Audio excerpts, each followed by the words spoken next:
আমন্ত্রণ জানাই আমাদের প্রতিদিনের নিয়মিত আয়োজন নিউজ আওয়ার এক্সট্রা, যেখানে সাম্প্রতিক সব বিষয় নিয়ে আমরা কথা বলবার চেষ্টা করি। এবং আপনারা এর মধ্যে জানেন যে ফেসবুকে আমরা প্রচুর আলোচনা দেখতে পাচ্ছি। মেইন স্ট্রিম গণমাধ্যমে আমরা দেখছি যে স্মার্টফোনের অ্যাপ ভিত্তিক রাইড শেয়ারিং সেবা উবার এবং পাঠাও বন্ধ সহ ৮ দফা দাবিতে ঢাকা এবং চট্টগ্রামে অটোরিকশা চালকরা এ মাসের শেষে ২৭ এবং ২৮ নভেম্বর তারা ধর্মঘট আহ্বান করেছেন। এবং আমরা দেখতে পাচ্ছি যে এই ধর্মঘট ঘিরে ফেসবুক সহ সামাজিক যোগাযোগের মাধ্যম এবং বিভিন্ন গণমাধ্যমে আমরা আসলে নানা রকম প্রতিক্রিয়া দেখতে পাচ্ছি।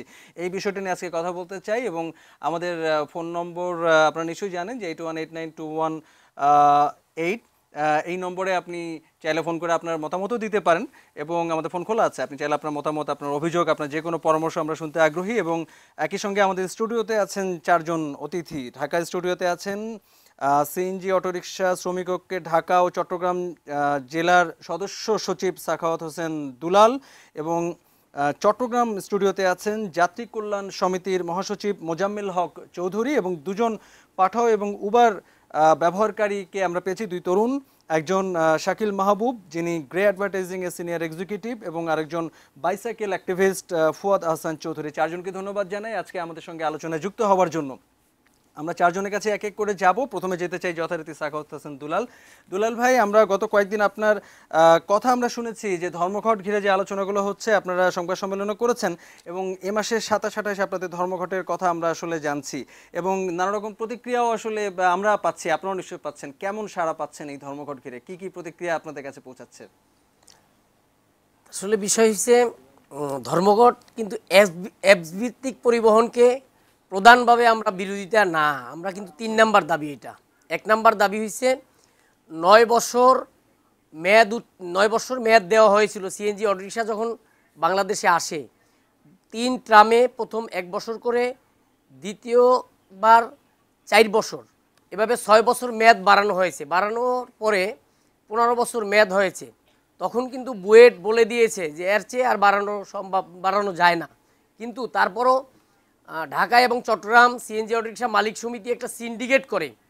আমরা এটির ভিতরেই জানতে পেরেছি বিভিন্ন বড় বড় প্রশাসনের বা বিভিন্ন দপ্তরের নাম ভাঙিয়ে তারা কোটি কোটি টাকা চাঁদা তুলতেছে এই সিএনজিগুলো আরও ৬ বছর মেয়াদ বাড়ানোর জন্য। ১৭৫ সিসি সিএনজি যদি এই ঢাকা একটি মহানগরী, জননেত্রী শেখ হাসিনার যে ডিজিটাল বাংলাদেশ, ডিজিটাল নগর, এই নগরকে ঢেলে সাজানোর জন্য আমরা চেষ্টা করব। কিন্তু এই মালিক সমিতি তারা এই পুরানো গাড়িগুলো আবারও পুরানো গাড়ি বডি একেবারে ভেঙে চুরে গেছে। ইতিমধ্যে আপনারা জেনেছেন, মিডিয়ায় দেখাইছে চট্টগ্রামে কয়েকজন যাত্রী মারা গেছে, ড্রাইভার মারা গেছে এই বোতল বাস্ট হয়ে।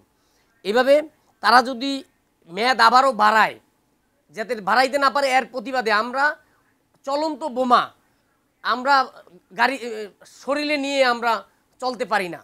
ঢাকা নগর যদি এই পুরানো গাড়ি আবার দেওয়া হয়, দিলে কিন্তু অরাজকতা সৃষ্টি হবে, গাড়িগুলো বাস্ট হইতে পারে, যাত্রী মারা যেতে পারে, চালক মারা যেতে পারে এবং বিশৃঙ্খলা সৃষ্টি হবে। এটা ১ নাম্বার দাবি। দ্বিতীয়ত, আমাদের চালকদের নামে ৫,০০০ সিএনজি অটোরিকশা বরাদ্দ করা আছে, কিন্তু এই গাড়িগুলো এই মালিক সমিতি মামলা করে আজকে ১০ বছর অতিবাহিত করেছে। তারা বলছে বিভিন্নভাবে যে এই গাড়িগুলো ড্রাইভাররা যদি গাড়ির মালিক হয় তাহলে আমাদের গাড়ি চালাবে কে? কিন্তু আমরা মনে করছি বা বলছি বিভিন্ন মিডিয়ায় যে চালকদের গাড়ি যদি চালকরা পায় তাহলে কিন্তু যাত্রী হয়রানি হবে না। দেখেন, আমাদের উপরে কিন্তু একটা অভিযোগ আছে। অভিযোগটা কি? যে আমাদের চালকরা মিটারে যেতে চায় না। আমরা কিন্তু স্বীকার করি, মিটারে যেতে চায় না। গ্যাস থাকলে বলে গ্যাস নাই, মিটার ভালো থাকলে বলে মিটার নাই।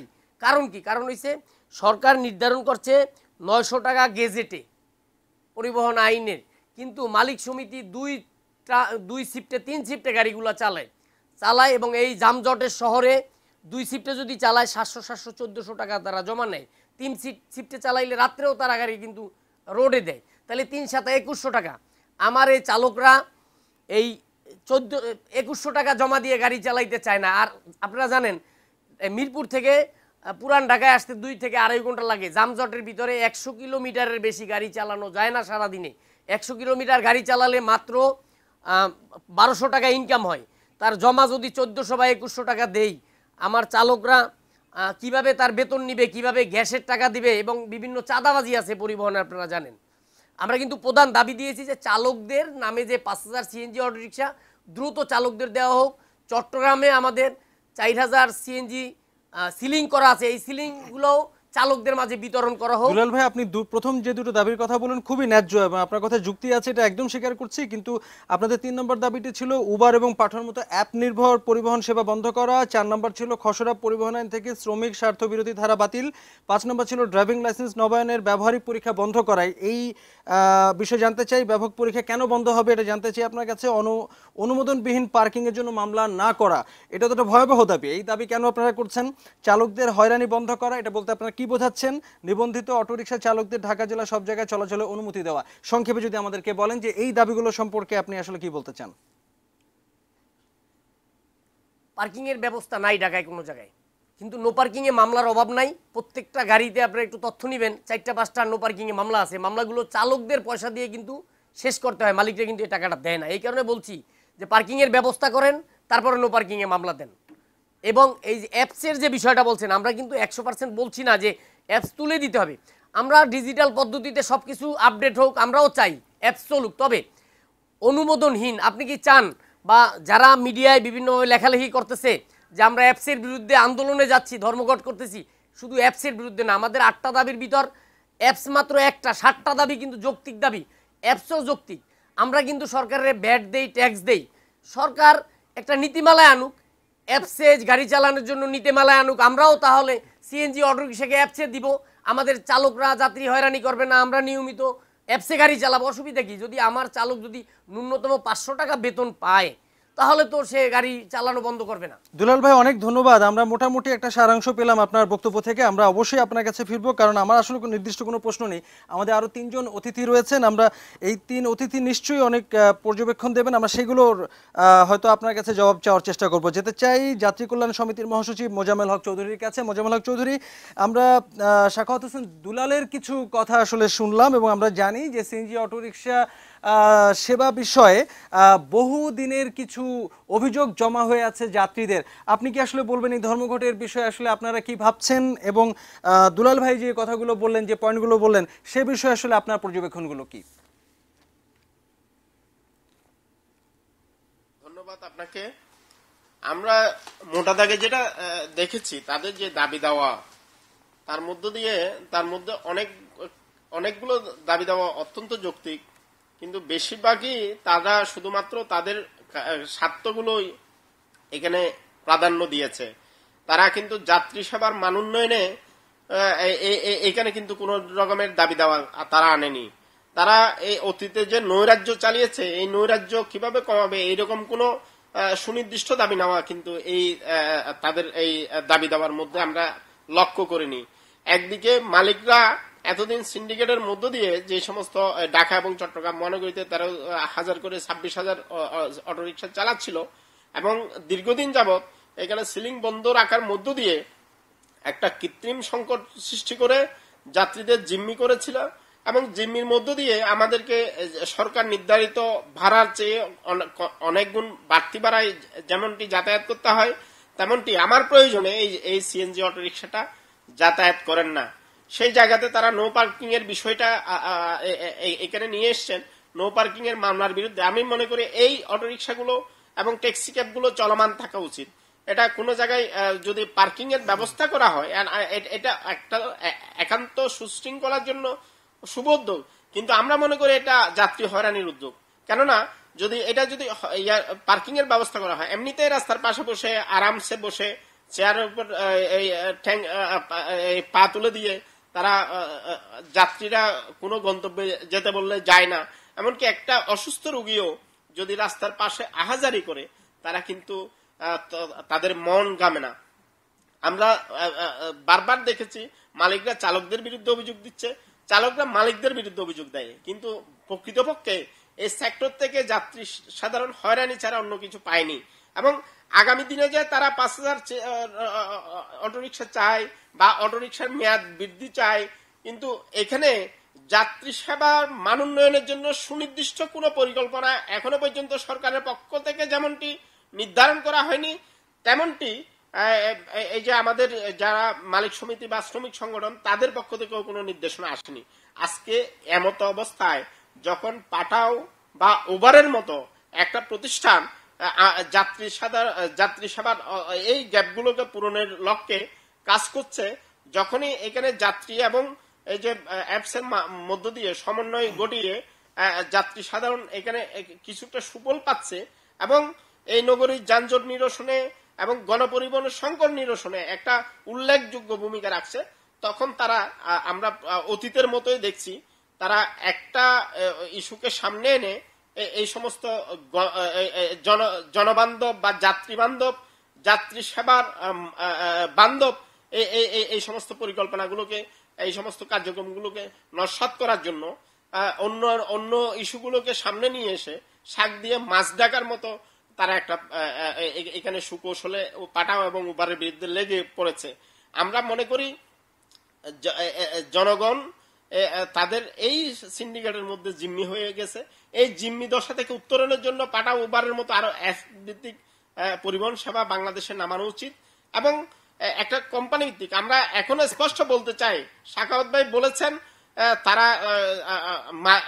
চালকদের মধ্যে তাদের এই যে নতুন অটোরিকশা বিলি বন্টন করতে হবে এবং মালিকরা বলছেন মালিকদের অটোরিকশা লাইভ বাড়াতে হবে। আমরা বলতে চাই একটা কোম্পানি ভিত্তিক এই অটোরিকশাগুলো চালাতে হবে, কেননা এই ঢাকায় 13,000, চট্টগ্রামে 13,000 অটোরিকশা যখন 13,000 মালিকের মধ্যে বিলি বন্টন করা হয়েছিল, সেই কারণেই তাদেরকে শৃঙ্খলাতে আনা যায়নি এবং আজ পর্যন্ত আনতে পারেনি। সরকারের পক্ষ থেকে নানান ধরনের ডাকডোল পিটানো হয়েছে, বিভিন্ন সময়ে নানা উদ্যোগ নেওয়া হয়েছে, বিভিন্ন সময়ে যাত্রীদের নানা ধরনের আশ্বস্ত করা হয়েছে। প্রকৃতপক্ষে যাত্রী সাধারণের কল্যাণে একটি সুনির্দিষ্ট পরিকল্পনাও বাস্তবায়ন এই সেক্টরে করা হয়নি এবং এই সেক্টরে কোন রকমের সুশাসন প্রতিষ্ঠা করা যায়নি।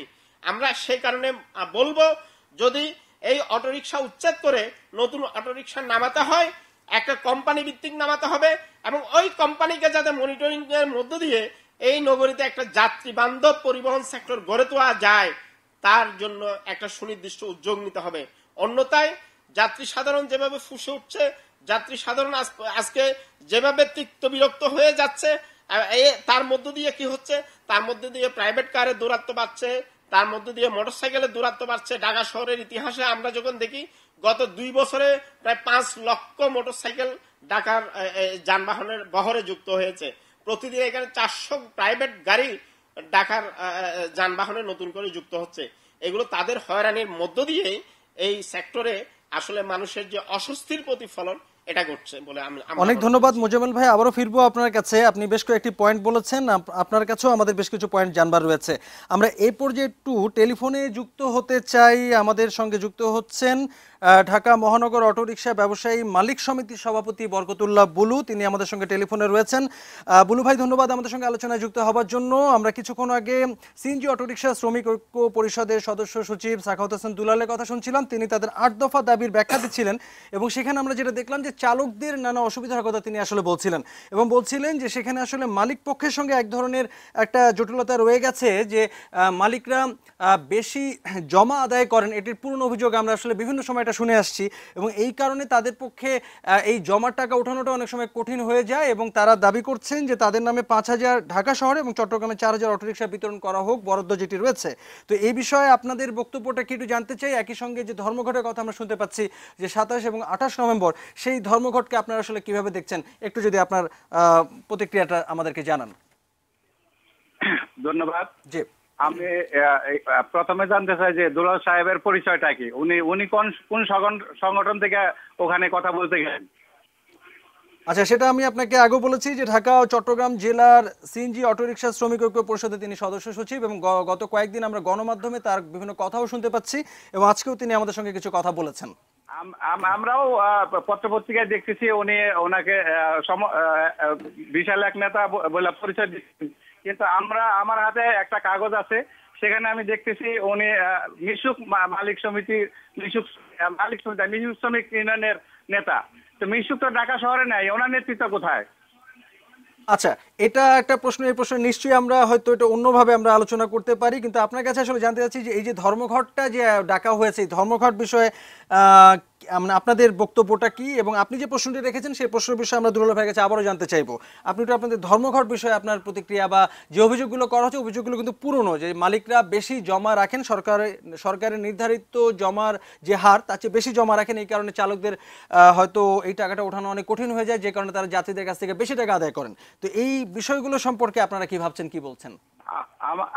আমার প্রশ্ন হলো, সবটা মালিক কি জমা বেশি নেয়? ওনার দুলাল ভাইয়ের কাছ থেকে আপনি প্রশ্ন রাখেন যে সব মালিক জমা বেশি নেয়? ওনারও তো গাড়ি আছে, উনি শ্রমিকের নেতৃত্ব দিচ্ছেন, উনি নিজেও গাড়ির মালিক। তো উনি কত টাকা জমায় গাড়ি চালান, ওনাকে জিজ্ঞেস করেন। আচ্ছা, জিজ্ঞেস করছি দুলাল ভাই, আপনি কি বলতে চান কিছু? আপনি কিন্তু কথা বলে শুনতে পাবেন তিনি। জি, বিষয়টা হচ্ছে অবশ্যই জবাব দিতে হবে। বুলু ভাই বলছে যে আমার পরিচয় কি, আমার সংগঠনের নাম, আপনারা জানেন ছাত্রচালিত গাড়ি ছিল মিশুক। এই মিশুক যখন লাইভ শেষ হয়ে যায়, শেষ হওয়ার পর আন্দোলন সংগ্রাম করে আমরা মিশুকের পরিবর্তে সিএনজি অটোরিকশা আনি, কিন্তু সরকার কাছ থেকে দাবি আদায় করি। সরকার কিন্তু আমাদের বর্তমান যোগাযোগ ও সেতুমন্ত্রী আমাদের গাড়িগুলো দেয়।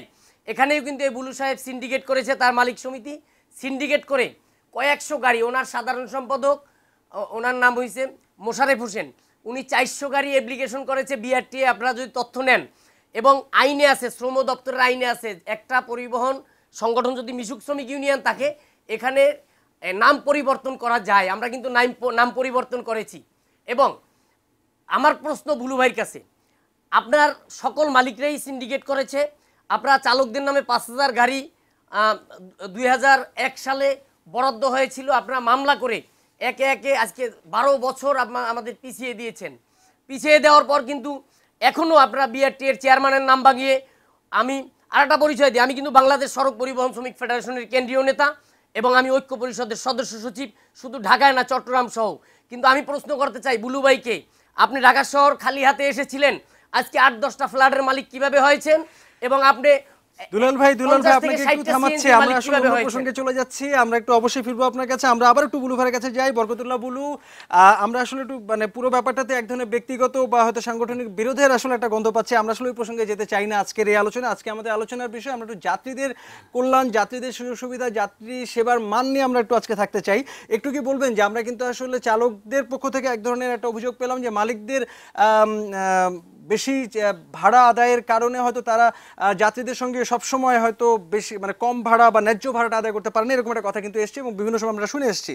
তো যাত্রী সেবার ক্ষেত্রে আসলে আপনাদের সুনির্দিষ্ট কোনো পদক্ষেপ আমরা কিন্তু শুনিনি, আসলে এ বিষয়ে কিছু বলতে চান কিনা? আমরা অবশ্যই বলবো, যাত্রীদের সেবা আমরাও দিতে চাই। এখানে একক দায়িত্ব মালিকের না, একক শ্রমিকেরও না। এখানে শ্রমিকের যেমন দায়িত্ব আছে, মালিকেরও তেমনই দায়িত্ব আছে। আর যে সিন্ডিকেটের কথা বলা হলো, সিন্ডিকেট বলতে এখানে কি বোঝাচ্ছে আমি জানি না।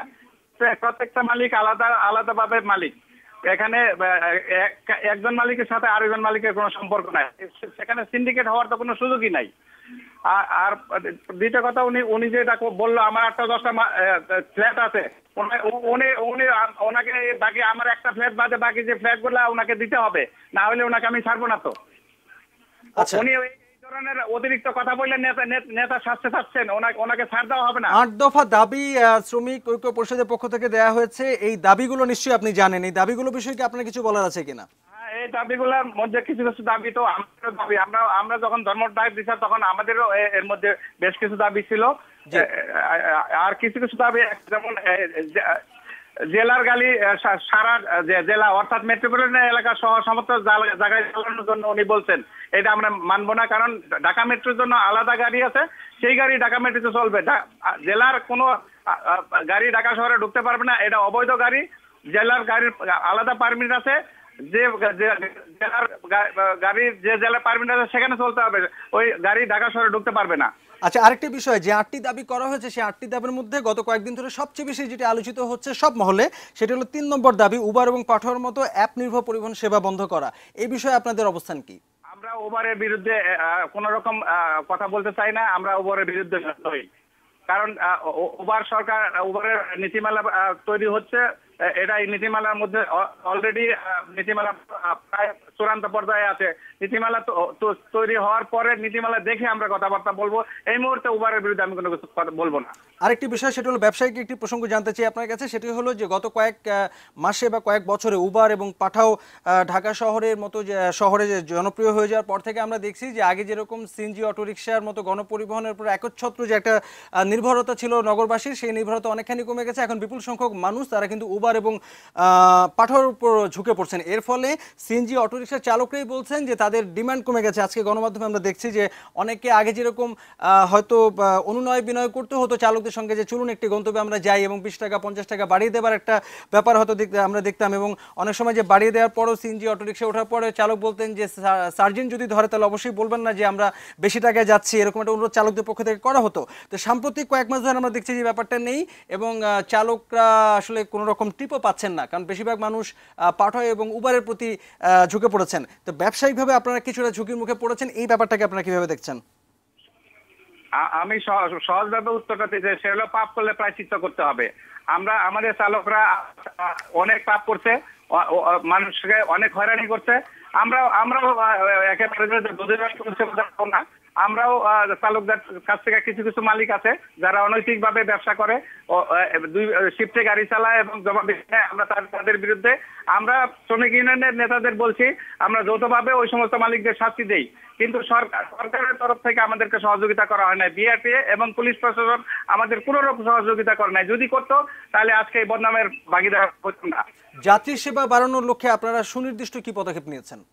যাত্রী সেবা বাড়ানোর ব্যাপারে আমার সুনির্দিষ্ট প্রস্তাব, বিভিন্ন জেলার যে অবৈধ গাড়িগুলো চলাচল করে সেগুলো বন্ধ করতে হবে, এবং আমাদের মালিকরা যাতে অতিরিক্ত জমা না নিতে পারে। 900 টাকার জমা 900 টাকা নিতে হবে, সব নিতে পারবে না। এই ব্যাপারে বিআরটি এবং পুলিশ প্রশাসন যত রকমের সাহায্য সহযোগিতা চাইবে আমরা আমাদের সংগঠনের পক্ষ থেকে চেষ্টা করব। বরকতুল্লাহ বুল্লু, আপনাকে অনেক ধন্যবাদ, আপনি আমাদের সঙ্গে যুক্ত হয়েছেন। আপনি চাইলে আমাদের সঙ্গে টেলিফোনে আরো কিছুক্ষণ থাকতে পারেন, আমরা নিশ্চয়ই পরবর্তীতে আবার আপনার কাছে ফিরবো। দর্শক, আমরা কথা বলছিলাম ঢাকা মহানগর অটোরিকশা ব্যবসায়ী মালিক সমিতির সভাপতি বরকতুল্লাহ বুলুর সঙ্গে। তিনি তার কিছু বক্তব্য আমাদেরকে দিচ্ছিলেন, তার কাছে আমরা কিছু প্রশ্নও রাখলাম। আমাদের সঙ্গে সাখাওয়াত হোসেন দুলাল, তিনিও রয়েছেন ঢাকা চট্টগ্রাম জেলা সিএনজি অটোরিকশা শ্রমিক ঐক্য পরিষদের সদস্য সচিব। আমরা দুজনের কাছে আবারও হয়তো ফিরতে চাই, এবং আমাদের সঙ্গে যাত্রী কল্যাণ সমিতির মহাসচিব রয়েছেন, এবং দুজন উবার এবং পাঠাও ব্যবহারকারী রয়েছেন। তাদের সঙ্গে আমরা এখনো কথা বলিনি, কিন্তু আমরা কথা বলতে চাই ছোট্ট একটা বিরতির পর। সঙ্গে থাকবেন।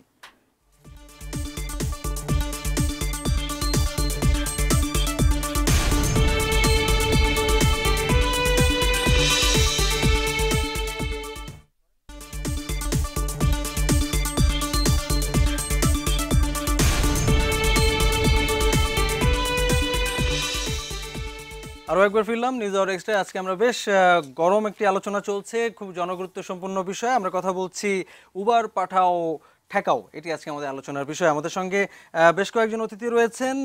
সিএনজি অটোরিকশা শ্রমিক মালিক দুপক্ষের কথা কিন্তু আমরা আসলে শুনেছি। আমরা একটু ব্যবহারকারীদের দিকে যেতে চাই, যারা উবার এবং পাঠাও ব্যবহার করেন নিয়মিত। দুজন তরুণ যাত্রী আমাদের সঙ্গে আছেন, দুজনই কর্পোরেট পেশায় রয়েছেন।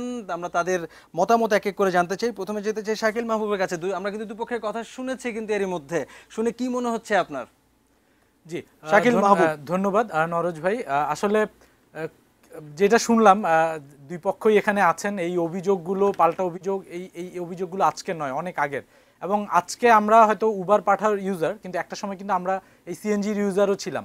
সো আজকে কেন আমরা এই ড্রাইভারটা হলাম, কেন আজকে সিএনজি থেকে আমরা আজকে উবার বা পাঠাওতে আসলাম, এই ড্রাইভারটা আসলে তাদেরই। সো আসলে এই যুগটা এখন অনেক প্রযুক্তি নির্ভর। আমরা যারা তরুণরা রয়েছি, সারা বিশ্বব্যাপী কিন্তু এই উবারের সার্ভিস চলছে। তারই পাশাপাশি কিন্তু আজকে এই বাংলাদেশে এসেছে। এবং আপনি দেখেন, একটা সময় ধরে আমরা যখন অফিস যেতাম বা বিভিন্ন জায়গায় যেতাম, অনেক রিকোয়েস্ট করে কিন্তু একজন সিএনজিওয়ালাকে তার নির্দিষ্ট ভাড়ার চেয়ে কম টাকায় কিন্তু আমরা রাজি করাতে পারিনি। মানুষের মধ্যে প্রচণ্ড পরিমাণ কিন্তু ক্ষোভ রয়েছে, কিন্তু সেই ক্ষোভ রাখার জায়গা কিন্তু আমাদের কোথাও নেই, কোনো রকম প্ল্যাটফর্মও কিন্তু আমাদের নেই। কিন্তু এর মাঝখান দিয়ে দেখুন, আজকে যখন উবার বা পাঠাও সার্ভিস এসছে, মানুষ কিন্তু অনেক বেশি পরিমাণ স্বাগত জানাচ্ছে। কিন্তু একটা কথা এটাও ভুলে গেলে চলবে না যে আজকের এই সিএনজির যে চাহিদা রয়েছে সেটিও কিন্তু একেবারেই কম নয়, বা উবার পাঠাওর যে চাহিদার পরিমাণে যেই পরিমাণ সার্ভিস আমরা পাই সেটিও কিন্তু কম নয়। সো উবার পাঠাওর মতো তাদের সার্ভিসটা তাদের মতো করে চলতে দিতে হবে, এটিও যেমন সত্য। একইভাবে সিএনজিকে আজকে একটা শৃঙ্খলার মধ্য দিয়ে কিন্তু তাদেরকে আগাতে হবে। আপনি দেখুন, মানুষ কিন্তু এখন অনেক বেশি স্বাধীন। কেউ কিন্তু কাউকে ধরে রাখতে পারবে না। আজকে প্রতিযোগিতার এই বাজারে আজকে উবারও যেমনি বিজনেস করতে এসছে, পাঠাও ঠিক যেমনি এসছে, এবং পাঠাও যেহেতু আমাদের নিজস্ব দেশীয় সার্ভিস, মানুষের ইমোশনাল হার্টটা কিন্তু অনেক বেশি আরও এটার সাথে জড়িত। পাশাপাশি উবার যেহেতু আমাদেরকে অনেক বেশি স্বস্তিদায়ক সেবা দিচ্ছে, সুতরাং খুব সহজেই কিন্তু তারা ব্যবসার এই জায়গাগুলো কিন্তু ধরে ফেলতে পারছে। সুতরাং আমাদের ভুলের কারণেই কিন্তু, বা এই সিএনজি আলাদের এই নৈরাজ্যের কারণেই কিন্তু আজকে এই সার্ভিসগুলো কিন্তু এত বেশি জনপ্রিয়। তো আমার মনে হয় যে আজকে এই সিএনজি ড্রাইভার বলেন, এই সিএনজির যারাই এর সাথে সম্পৃক্ত রয়েছে, এই সংখ্যাটাও কিন্তু অনেক, এরাও আমাদের দেশের নাগরিক। আমরা মনে করি যে আজকের এই জন্য তাদেরকেই ডিসিশনটা নিতে হবে, তাদেরকে একটা শৃঙ্খলার মধ্যে আসতে হবে। এবং পাশাপাশি শুধু তাই না, পৃথিবীর বিভিন্ন দেশে আপনি আজকে যদি আমেরিকায় দেখেন, আজকে যদি ইন্ডিয়াতে দেখেন, এই ধরনের যারা সিএনজি তাদের বিভিন্ন যে অল্টারনেটিভ প্ল্যাটফর্ম রয়েছে, তারাও কিন্তু চাইলে আজকে উবারের প্ল্যাটফর্ম ইউজ করতে পারে, তারাও কিন্তু চাইলে আজকে পাঠার প্ল্যাটফর্ম ইউজ করতে পারে। সুতরাং তাদেরকে বসে এই টাইম ফ্রেমের মধ্যেই চিন্তা করতে হবে কিভাবে তারা বিজনেসটাকে রান করবে, কিভাবে তারা আসলে চলবে। আমরা জনগণের কাতারে যারা রয়েছি, আমরা সবসময় চাই মানুষ যেন স্বস্তিতে থাকে। এই শহরে প্রতিদিন আমাদের যে যুদ্ধ করে অফিসে যেতে হয়, প্রতিদিন আমাদের যে পরিমাণ এনার্জি লস হয়, আমরা চাই তা একটু শৃঙ্খলার মধ্যে আসলেই আমরা আসলে খুব সুন্দর জীবন খুব নিজেরাই চাইলে, ইচ্ছা করলে আসলে সেটি সম্ভব আর কি। তো এই বিষয়টি তারা অবশ্যই যেন লক্ষ্য রাখবেন। দুলাল ভাই বা যারাই রয়েছেন, আপনাদের মধ্যে এই সাংঘর্ষিক অবস্থাগুলো আসলে কমাতে হবে। আমরা মানুষরা কিন্তু আপনাদের এই সাংঘর্ষিক অবস্থা চাই না। আমরা মনে করি আপনারাও আমাদের এই দেশটা সবাই মিলে আমরা গড়তে চাই। আপনারাও যেমন এই দেশের নাগরিক, আমরাও তেমনি নাগরিক। আমাদের দুঃখটাও আপনাদের বুঝতে হবে, আপনাদের দুঃখটাও আমরা ঠিক বুঝবো যখন দেখবো যে আপনারা একটা শৃঙ্খলার মধ্য দিয়ে আসলে আপনারা সার্ভিসটিকে আমাদের সামনে প্রবেশ করাতে পারবেন। শাকিল মাহবুব, আপনাকে অনেক ধন্যবাদ। খুব চমৎকার করে গুছিয়ে আপনি কিন্তু আসলে সত্যিকার অর্থে ঢাকার যে যাত্রী যারা, তাদের মানে অবস্থাটা কিন্তু আপনি বললেন এবং তাদের মনের কথাটা আপনি আসলে বললেন। আমরা ঠিক একই রকম কথা শুনতে একটু ফুয়াদ হাসান চৌধুরীর কাছে যেতে চাই, যার আরেকটি পরিচয় বাইসাইকেল অ্যাক্টিভিস্ট। আপনি বাইসাইকেল আন্দোলনের একজন সক্রিয় কর্মী, সেটা আমরা জানি, কিন্তু আপনি একই সঙ্গে পাঠাও এবং উবার সার্ভিসও আপনি ব্যবহার করে থাকেন। আপনার অভিজ্ঞতাটা শুনতে চাই এবং একই সঙ্গে সাইকেল বিষয়ে নিশ্চয়ই আপনি অনেক কিছু যোগ করবেন বলে আমরা আশা করছি।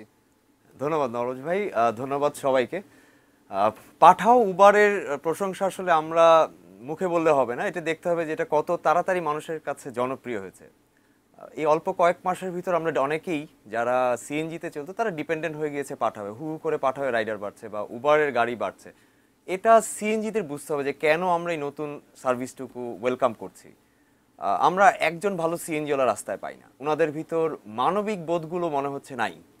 আর যাত্রী সেবা যদি আমরা বলি যে প্রথম থেকে যেভাবে এই সিএনজি শুরু হোক বা কিছু হোক, সরকার কথা বলছে, চালকরা কথা বলছে, মালিকরা কথা বলছে, তাদের সবার অভিযোগ আছে, তাদের সবার কিছু ক্ষোভ আছে, আক্ষেপ আছে, তারা তাদের দাবি আন্দোলন করছে, ভাড়া বাড়াচ্ছে, মিটার চেঞ্জ হচ্ছে, গাড়ি রেজিস্ট্রেশন হচ্ছে, এগুলো আমাদের দেখার ব্যাপার না। যারা সার্ভিসটা পাচ্ছে যাত্রী, ইনাদের কথা কেউ কখনো শুনছে না, আমরা কখনো এক হতেও পারি না। আজকে মোজাম্মেল ভাই কিছু কথা বললেন, খুব সুন্দর কথা, ওনার কথাতে বোঝা গেছে আসলে আমরা যাত্রীরা কি বলতে চাচ্ছি।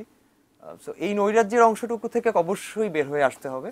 আর শুধু ওয়েলকাম করা না, আমাদের সবারই লক্ষ্য রাখতে হবে যে আমরা সিলেক্ট করতে পারি আমাদের যে সার্ভিসগুলি থাকবে সেগুলোতে সবগুলোকে আমরা ওয়েলকাম করতে হবে, সরকার হোক মানুষ হোক। সিএনজিদের আমাদের হাতে পায়ে ধরতে হয় যে ভাই যাবেন, ভাই যাবেন। আর সেই ক্ষেত্রে আমরা সিলেক্ট করি, পাঠাও বলেন, উবার বলেন, তারা আমাদের ইনসেন্টিভ দিচ্ছে, প্রমোশন দিচ্ছে, আমি রাস্তায় দাঁড়িয়ে তারা আমার বাসার সামনে আসছে, কম্পারেটিভলি ভাড়া কম, আমি একটা গাড়িতে এসি গাড়িতে 4 জন মানুষ যেতে পারছি, মোটর সাইকেলে তাড়াতাড়ি যেতে পারছি।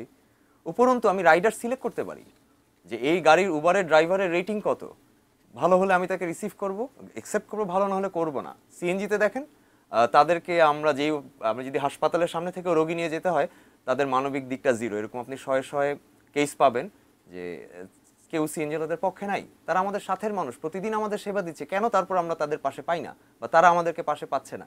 এই ব্যাপারগুলো যদি বুলু ভাইরা বা দুলাল ভাইরা লক্ষ্য করেন, এটা অনেক চিন্তার বিষয়। কারণ আগামী 5 বছর পর সিএনজি থাকবে কিনা এই প্রয়োজনে নিয়মের জন্য বা আমাদের কারণে, এটা আমরা ওনাদের ব্যাপার, ওনারা দেখতে হবে। আর বাইসাইকেলের ব্যাপারে বা অন্য ব্যাপারেই বলি, এই সিএনজির প্রতি বা এই জনপরিবহনগুলোর প্রতি বিতৃষ্ণাই কিন্তু আমাদের উদ্বুদ্ধ করছে অনেককে যে মোটর সাইকেলে চলি, হেঁটে চলি, বা আমি উবারের মতন কোম্পানি কেন এত বড় পরিসরে দেশে আসছে, পাঠাও কেন শুরু করতেছে, স্যাম মোটর বাইক, এরকম 9টা-10টা কোম্পানি চলে আসছে। সো অবশ্যই সিএনজি চালকদের শৃঙ্খলায় আসতে হবে, যেটা ভাইয়া বললেন, যেটা অন্যরা বললেন, ওনাদের নিয়মে আসতে হবে। যেটা ভাড়া থাকবে সেই ভাড়াটা যেন সহনীয় হয়। মিটার থেকে কেন বাড়াবো আমরা, এটা তো দেওয়ার প্রশ্নই আসে না। বরঞ্চ তাদের যে দাবিগুলো, তাদেরকে নামে কেস দেওয়া যাবে না, তাদেরকে যে কোনো জায়গায় পার্কিং দিতে হবে, উবার পাঠাও বন্ধ করতে হবে, এটা আসলেই অযৌক্তিক এবং এটা কোনো সুস্থ মানুষের ভাবে এইভাবে আলোচনা, এইভাবে আন্দোলন হতে পারে না। এই তো। অনেক ধন্যবাদ ফুয়াদ হাসান চৌধুরী, অত্যন্ত চমৎকার আপনিও বিশ্লেষণ করলেন। আমরা আবারও একটু যেতে চাই মোজাম্মেল হক চৌধুরীর কাছে, আবারও হয়তো আমরা ফিরবো সাখাওয়াত হোসেন দুলালের কাছে যাব, তবে তার আগে মোজাম্মেল ভাই আপনার কাছে এসে একটু জানতে চাই যে বেশ কয়েকটি পয়েন্ট কিন্তু আসলে আমরা পেয়েছি যে 8টি মানে দাবির কথা তো আমরা আসলে জানি, এবং সেখানে কিন্তু সুনির্দিষ্টভাবে যেমন বলা হচ্ছে যে মেয়াদোত্তীর্ণ অটোরিকশা অপসারণ করে নতুন অটোরিকশা, এটি কিন্তু আসলে কিছুটা যাত্রীদের পক্ষে যায়। আবার একই সঙ্গে যে চালকদের নামে 5,000 বা চট্টগ্রামে 4,000 এবং 5,000 ঢাকা শহরে এরকম কিছু সিএনজি অটোরিকশা বিতরণের কথা আমরা শুনতে পাচ্ছি, এবং আরও কয়েকটা পয়েন্ট দেখতে পাচ্ছি যেখানে হয়তো চালকরা একটু বাড়তি সুবিধা ভোগ করবেন, আবার একই সঙ্গে মালিকদেরও হয়তো কিছু কিছু পয়েন্ট থাকতে পারে। কিন্তু এই পয়েন্টগুলোর বিষয়ে কি আপনি আসলে কিছু বলতে চান কিনা, যে এর ফলে কি আসলে যাত্রীরা কোনোভাবে উপকৃত হবে কিনা? দেখুন, বর্তমানে যেভাবে এই অটোরিকশাগুলো চলছে, এই অটোরিকশাগুলো বর্তমানে যে নীতিমালার মধ্য দিয়ে চলছে, তাহলে এইভাবে যদি চলতে থাকে এবং তার মধ্যে আবার যদি নতুন করে কিছু সিএনজি অটোরিকশা যুক্ত হয়, তাহলে যাত্রী সেবা মানও বাড়বে না এবং যাত্রী হয়রানিও কমবে বলে আমার মনে হয় না। কেননা আমরা ইতিমধ্যে দেখেছি সরকারের পক্ষ থেকে নানা দফায় দফায় মালিকরা নানান ধরনের দাবি দাওয়া দিয়েছে, এবং মন্ত্রণালয়ে যখন মিটিং হয় সেখানে আমরাও থাকি, সেখানে কিন্তু মালিকরা আশ্বস্ত করেন সরকারকে, আমাদের ভাড়া বাড়িয়ে দিলে বা আমাদের জমা বাড়িয়ে দিলে আমরা এটা 1 মাসের মধ্যে আমরা শৃঙ্খলায় চলে আসবো, এইরকম আশ্বাস দিচ্ছে 2007 সাল থেকেই। সিএনজি অটোরিকশা সার্ভিস নীতিমালা তৈরি হয়েছে 2007 সালে। এই সিএনজি অটোরিকশা বাংলাদেশে প্রবেশ করে 2001 সাল থেকেই। 1 সাল থেকে 7 সাল পর্যন্ত বিশৃঙ্খলার মধ্য দিয়ে চলা এই অটোরিকশাকে লাগাম টেনে ধরার জন্য 2007 সালে এই নীতিমালাটা তৈরি হয়। আজকে 2017 সাল। এই দীর্ঘ পথ পরিক্রমায় কোনোভাবেই মালিকদের দাবি দেওয়া মেনেও, শ্রমিকদের দাবি দেওয়া মেনেও শৃঙ্খলায় আনা যায়নি এই সেক্টর, বা যাত্রী সেবার মানও বাড়ানো যায়নি। সুশাসন প্রতিষ্ঠা করতে হলে আমরা মনে করি এই যে পাঠাও বা উবারের মতো একটা কোম্পানি ভিত্তিক এই অটোরিকশাগুলো নামাতে হবে, এবং এই অটোরিকশাগুলো একটা কোম্পানির মধ্য দিয়ে যদি নামানো যায় তাহলে এটাকে কন্ট্রোল করা যেভাবে সহজতর হবে। এই 5,000 চালকের মধ্যে বা 5,000 মালিকের মধ্যে যদি 5,000 অটোরিকশা বিলি বন্টন করা হয়, তাহলে নতুন অটোরিকশা নামিয়েও যাত্রীরা কোনো ধরনের সুফল পাবে বলে আমার মনে হয় না। অনেক ধন্যবাদ মোজাম্মেল হক চৌধুরী, আবারও ফিরবো আপনার কাছে। আমাদের সঙ্গে একজন দর্শক অপেক্ষা করছেন, আমরা তার কথা শুনি। দর্শক আপনি বলুন, আমরা শুনছি।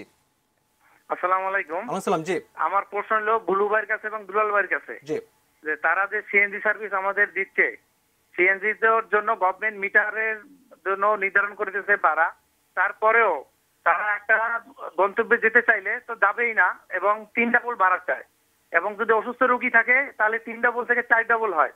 এবং মজার বিষয় হলো ওইখানে যদি 3টা সিএনজি থাকে, তারা এইটাকে করে একটা সিন্ডিকেট করে। যদি এই 3 জনের মধ্যে একজন যদি আমার কাছে সাথে কম ভাড়ায় যেতে চায়, ওই 2 জন ওই একজনের উপরে চড়াও হয়।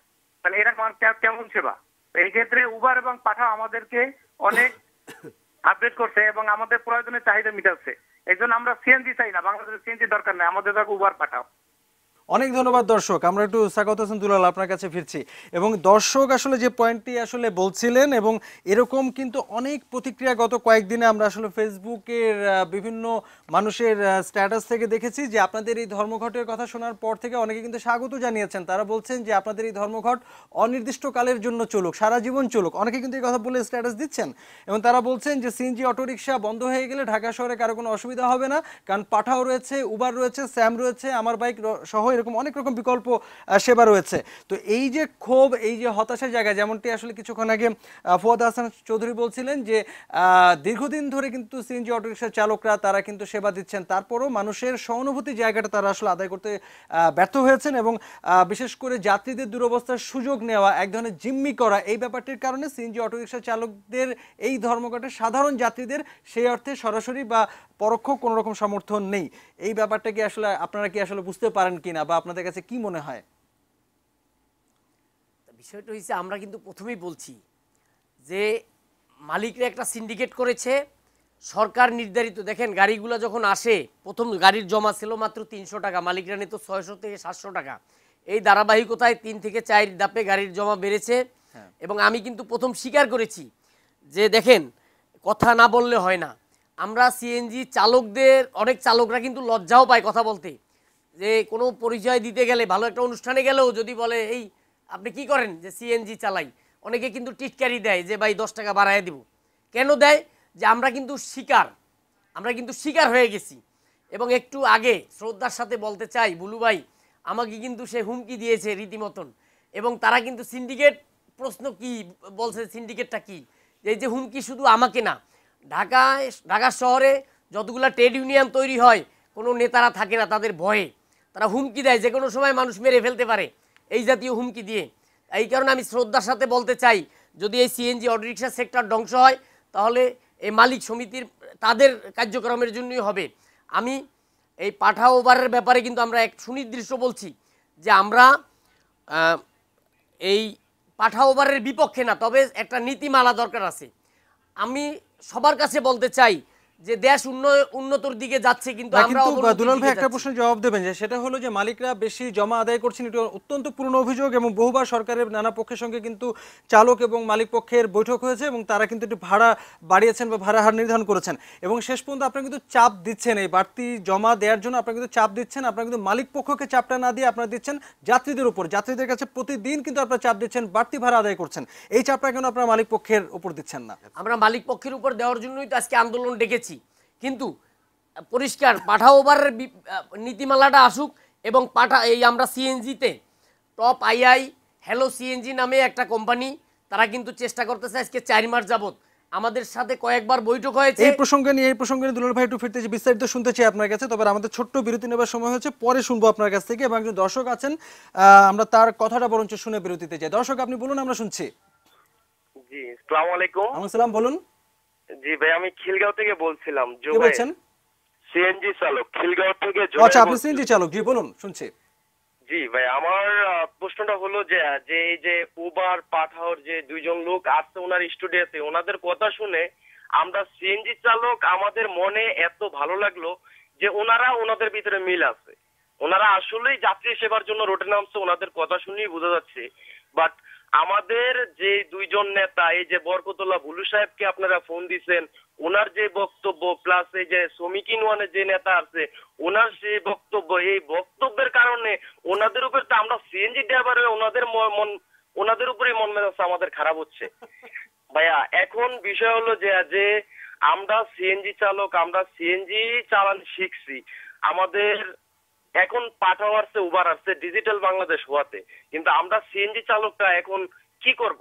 বা আমাদের উপর যদি এরকম হয়, আমরা যদি সংসারে না চালাইতে পারি, ফ্যামিলি নিয়ে না চলতে পারি, তাহলে আমরা কি করবো? আমাদেরকে একটা পরিস্থিতি করে সিএনজি উঠে দেব, সিএনজি থাকার দরকার নাই।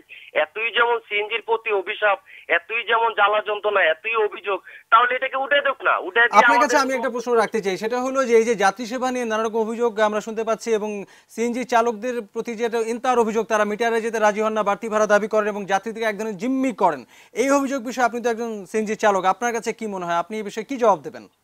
ভাইয়া, এটা জবাব দিব না যে আমাদের দেশে হলো মেইন সুইচের গন্ডগোল। মেইন সুইচটা বলতে গেলে দেখা যায় মালিক একটা সিএনজি রেজিস্ট্রেশন নামাচ্ছে, এখন বর্তমানে একটা নতুন সিএনজি কিনতে গেলে আপনার মনে করেন প্রায় লাগবে 15 থেকে 16 লক্ষ টাকা। মালিক 16 লক্ষ টাকা দিয়ে গাড়ি কিনে রুটে নামাবে, চালকের থেকে সরকারি অনুযায়ী জমা নিলে মালিকের ওই 17 লক্ষ টাকা উঠাইতে হইলে, 16 লক্ষ উঠাইতে হলে কতদিন লাগবে এটা আপনারা হিসাব করেন। এক, দ্বিতীয় হলো যে আমরা মালিক যদি সরকারি নিয়ম অনুযায়ী 900 টাকা জমা না নিয়ে বেশি নেয়, তাহলে এই টাকাটা কিন্তু আমাদের সাধারণ যাত্রী থেকে উঠাইতে হয়। ঢাকা শহরে যে পরিমাণ জ্যামজট, গ্যাসের সিরিয়াল, গ্যাসের পাম্পে গেলে সিএনজি চালকদেরকে ভালো চোখে দেখে না, ভালো একটা যাত্রীর কাছে গেলে ওইরকম ভালোভাবে দেয় না, তুই তাঙ্গার করে ব্যবহার করে। আসলে আমাদের সংগঠনের গোড়াগুলা লুজ থাকার কারণে আমাদের এই সমস্যা। আর এই যে বিগ জমা, এই জমাটা আমাদের পোষাইতে না পারার কারণে সবচেয়ে বড় সমস্যা হইলা।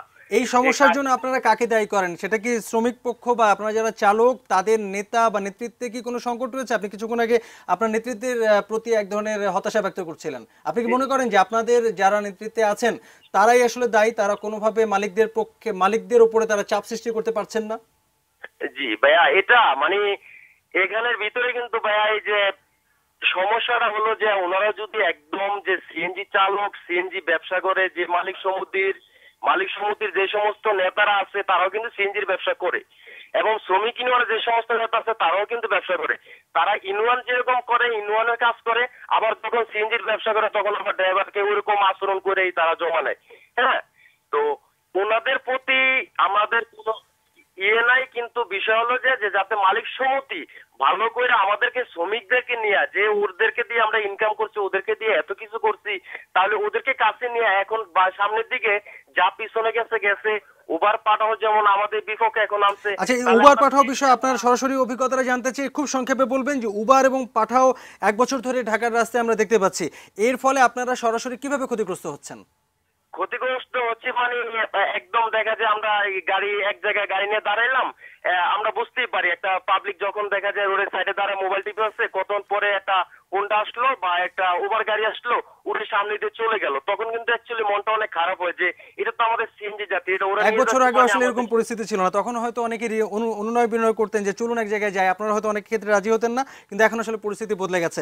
আমরা একটু স্বাগত হোসেন দুলাল আপনার কাছে আবারও ফিরতে চাই, সিএনজি অটোরিকশা শ্রমিক ঐক্য পরিষদের ঢাকা ও চট্টগ্রাম জেলার সদস্য সচিব স্বাগত হোসেন দুলাল।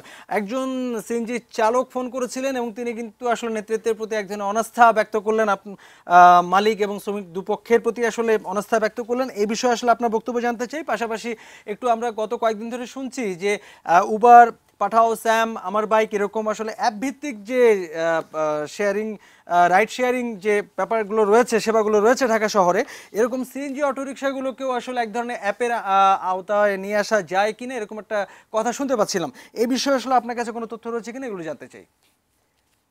বিষয়টা হচ্ছে টপ আইআই হ্যালো সিএনজি নামে একটা কোম্পানি অ্যাপ্লিকেশন করেছে, ইমিডিয়েট অনেক কার্যক্রম যে অ্যাপসের যে নীতিমালাটা তারাই প্রণয়ন করেছে, দৌড়দৌড়ি করতেছে।